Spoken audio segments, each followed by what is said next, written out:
Halo mayong buntag, kaduna pud karon kita ah, basa ta mahitungod sa mga kanang gitawag og kalag o ah, kay panahon karon sa kalag-kalag ato sa basahan kung sa Biblia no mga kaibigan. Tan-aw nato kung unsay nakasulat dinhi. Kung subay-subayon mga kaibigan, kung unsay naa din mga tama. Sige. Basa sa Tesalonica 1 Tesalonica 5:23 mga kaibigan.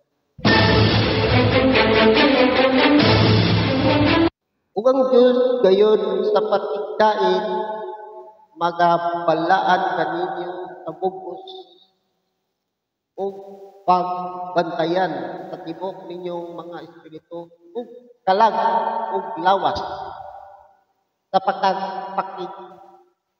pagkadili padungon angtod sa pag-admit sa ato.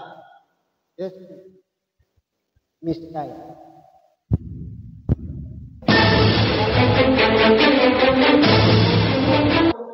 Unsa man ang kalag ug ang lawas?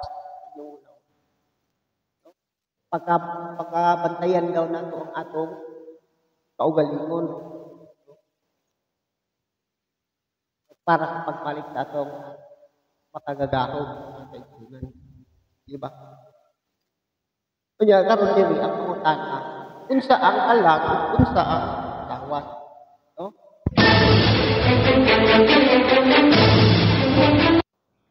Sa inyong hunahuna, unsa ka ni? Di ba? Arita sa laing mga bersikulo, basahon natin, basahin natin matakpan diri na unsay gipasabot sa kalag, unsay gipasabot sa lawas mga kaibigan.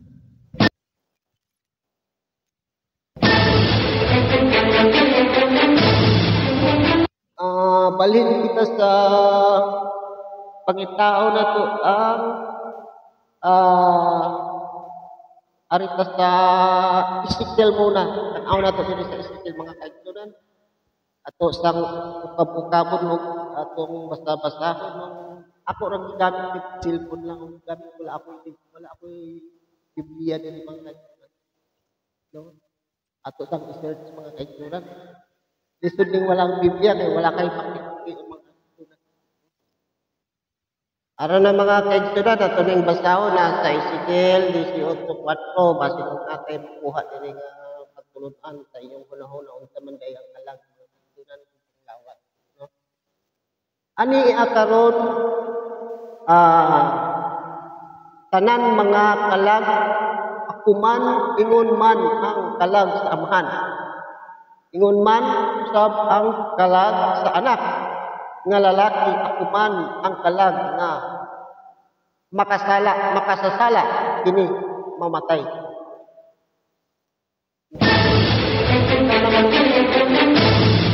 Ayong una unsa man ang kalag mga kaibigan. No? Akong balikon din para kayong mura gisod guys sabton mga kaibigan no. Pero ato ning tan-awon ko makasabot pa jud tani. Kasi ako nga gisod ako sabot ani mga kaibigan. Ako basahon utlo. Ania karon ang tanan mga kalag akuman ingon man ang kalag sa amahan. No? Ingon man usab ang kalag sa anak nga lalaki akuman ang kalag nga makasasala ini mamatay. Kalag na mamatay. No? Diri sa iyang nabasa ato ka ang kalag may connection siya sa lawas. No? May connection siya sa lawas ang kalag. No? Karang mga kaibigan sa inyong hunahuna ug sa atong mga pangutana nga unsa man ang kalag ug unsa ang lawas. No? Uni atong tukion mga kaibigan kung unsa jud ni siya no. Kay ngano do na may kasulugan gud sa kanang kalag-kalag. No, do na may kalag na kasulat diri nasa lawas. Tanaw nato ni siya unsa magkapareho ba ni sila, no? Sige mga kaigsunan ato ning tanawon. Kamot ang ulo ikot makakot-kot ko sa ulo ingon ni mga kaigsunan muraw bisud kay di pa man ta kay master ani mo mga kaigsunan. Kaya basta talay na pong Biblia mga kaigsunan ato na sa ning tan-awon kung unsay naa diri mga kaigsunan. Arita sa katang bersikulo nga angay natin tanawon mga kaigsunan. Arita sa Mateo mga kaigsunan ha. Mateo 22:27. Ayan na mga kaigsunan, basa na, basa. Sige. 22, Mateo 22:37 mga kaigsunan. Jesus mingon kaniya, igugmaon mo ang Ginoo nga imong Dios sa tibuok mong kasing-kasing ug sa tibuok mong kalag ug sa bug-os mong una-una mga kaigsunan. Unsa man ang inyong nasabtan ani mga kaigsunan nga ipahigugma man ang naamay gisgutan siya nga kalag diri, no? Ingon siya kaniya higugmaon mo ang Ginoo nga imong Dios sa bug-os mong kasing-kasing ug sa bug-os mong kalag ug sa bug-os mong una-una. No? Muni mga kaigsunan nga atong kinahanglan mahibal-an kung unsa siya ang kalag, asa ang kalag kay kining kalag sa akong pagsabot mga kaigsunan. Mura siya og kanang ikaw o ako nga gisturyahan sa atong makakagahon higugmaon mo. Kung naa siya sa atubangan ha, kinahanglan sa atubangan sige. Naa siya ang apostolis kanay nga gisturyahan o mga parasiyo, no? Ningon siya, ugmaon mo tibok mo kasing-kasing o sa bug-os mong kalag.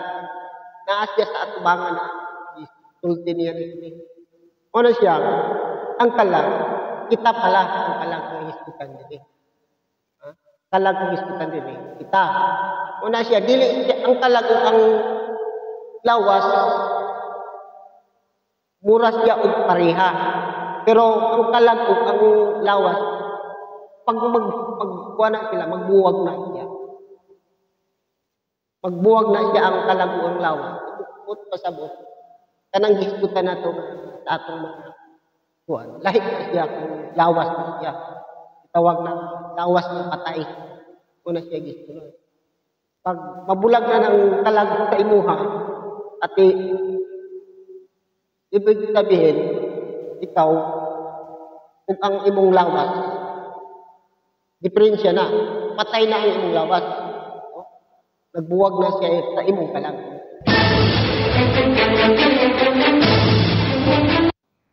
No? Unang mga kaigsunan,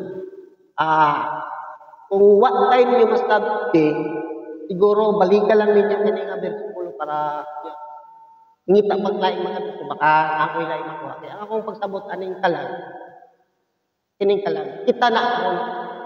Kita karon ang kalag. Tapos kung kuana mamatay ang tao, gitawag na siya lawas. Unay akong pagsabot mga kaibigan.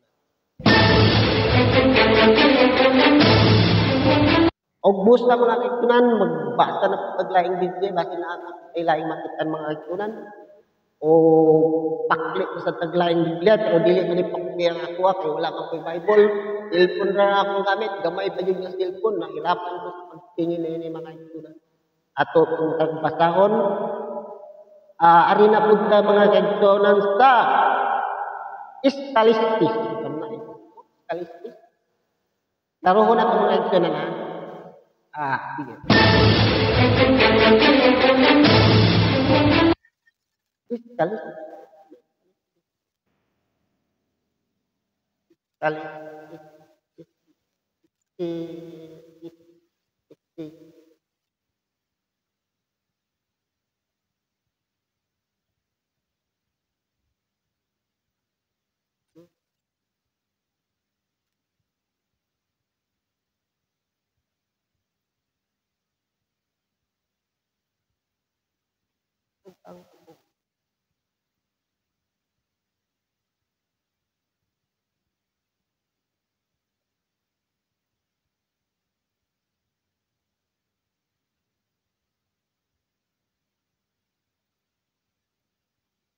Nara mga kaigsunan.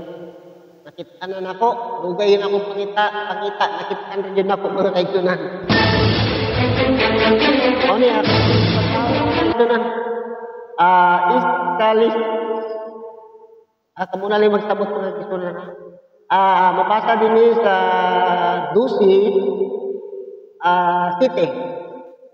Akong basahon. Ang abog, mubalik na ni sayuta, kung man kani adto ug ang espiritu mobalik adto sa Dios na maoy naghatag niini.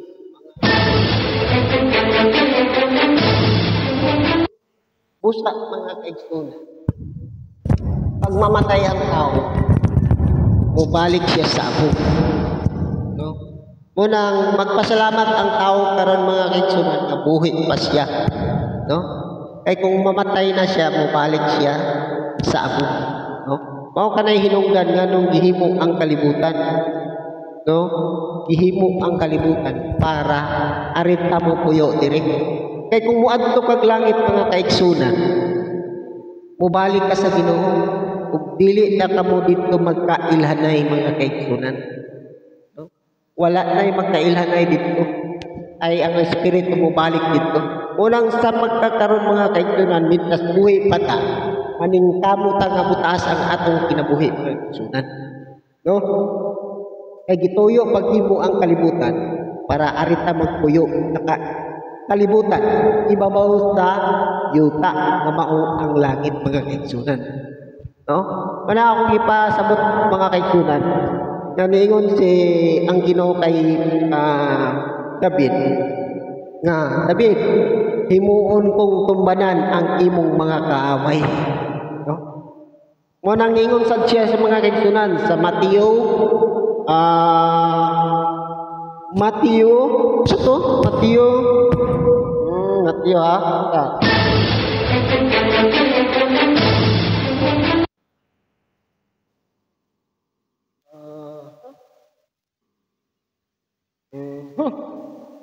Nakauna-una ko.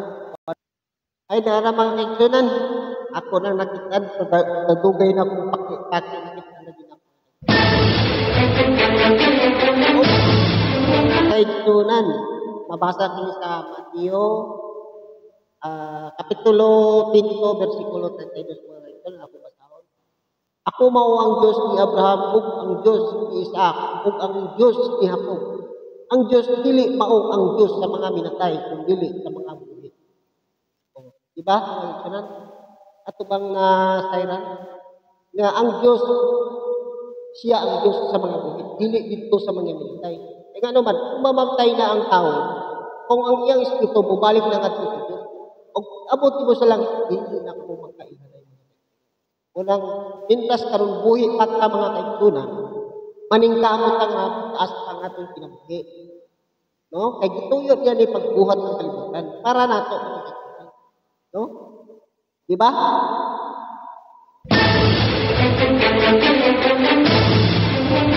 Mao kana siya mga kaigsunan ang maayong balita. Mintas buhi pa ta, maningkamot ta, buhat tango na to ang atong mga sala para mutaas ang atong kinabuhi. No? O kana siya hinungdan na kung daghan sala ang tao ko, ilutan na siya, madisgrasya siya kung gingon niya nga. Katong niingon si mga apostolos nga pagtutudlo, anong si Pilato at si Herodes naghukuman, sila mang gipamitay ang mga tao. Ingon si ang atong manluluwas niya. Oy, nagtuo ba kamo nga dakop na ang ilang mga sala kaysa inyo ha? No? Dili, anak. Dili. Kung dili ka mumudiya sa inyong mga sala, mahisama ka po kanila. No? Mahisama daw sa kanila. Na pariha atong tagumura, gumura o at itong isa, kalimut ko na, gumura at suduma. No? Ang suduma at gumura, ang isa nasunog, ang isa natupad sa tunay. Kanabot ka sabot, dunay sunog, dunay mga disgrasya. Kanya ka na siyang kitay nila kung plato at baka ni Juan Herodes. Gipilutan sa tao. una karon ang mga hitabo sa karan nato dinhi sa kalibutan madisgrasya or patyon siya sa usa ka tawo, no? Una siya bukod pasabot ani. Unang hantod ka. Pintas karon buhi pa ang tawo. Kinahanglan maglikay mo na siya sa iyang mga kasalanan. Aron dili siya maabtan na. Dili mo abot na kaniya. Kaya nang pakasakyanan niya.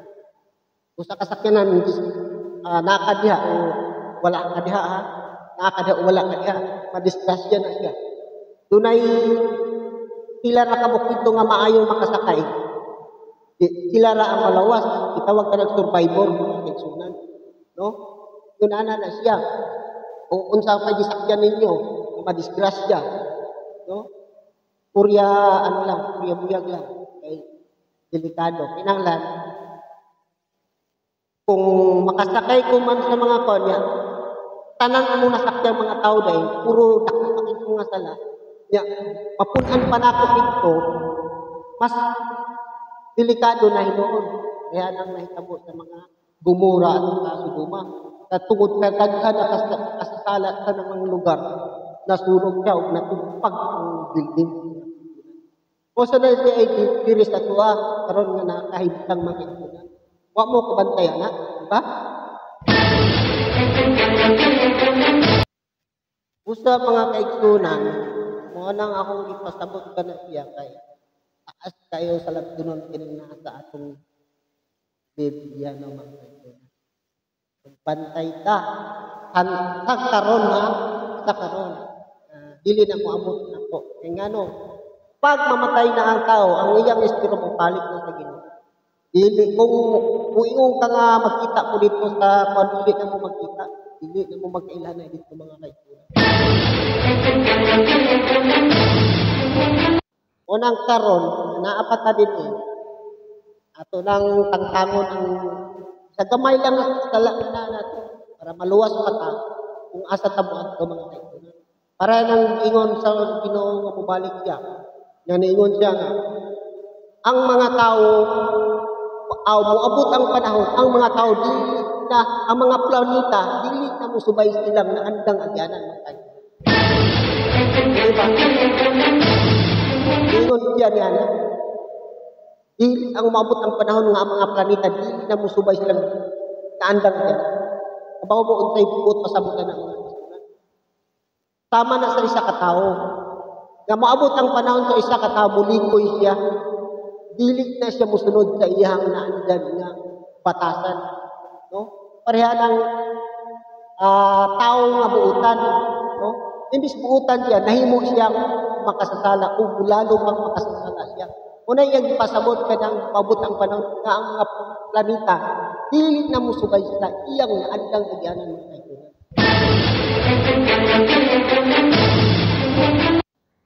Usa, haluan na ninyo kung unsay akong ipasabot. Pintas buhay pa ang tao, magpasalamat siya sa atong manluluman. No? Unang mga kaigsunan, daghang salamat sa iyong tanan o ako ng kapuson kining atong mga pagtulunan basi naa ka mo'y nahibalan gamay. Salamat.